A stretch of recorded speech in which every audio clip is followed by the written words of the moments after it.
Mengapa orang kaya membeli banyak polis asuransi dengan uang pertanggungan dalam jumlah besar dan memastikan semua polis asuransinya tetap aktif?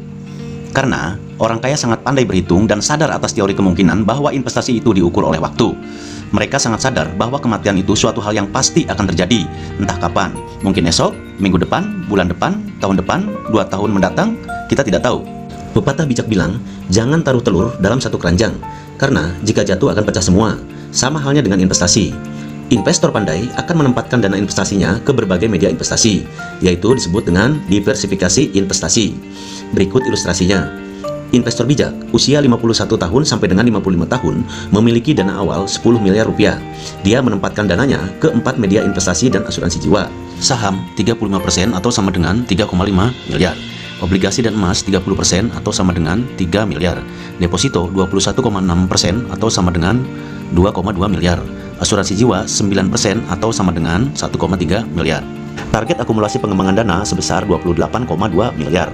Dengan asumsi keuntungan yang diharapkan, saham 8% per tahun, obligasi dan emas 6% per tahun, deposito 4% per tahun, asuransi 0,5% per tahun. Maka waktu yang dibutuhkan 10 tahun. Dalam perjalanan waktu di tahun kedua, risiko kematian dini menimpa, maka ahli waris akan menerima aset atau akumulasi dana investasi dari saham, obligasi dan emas serta deposito dan ditambah keuntungannya adalah sebesar 9,7 miliar.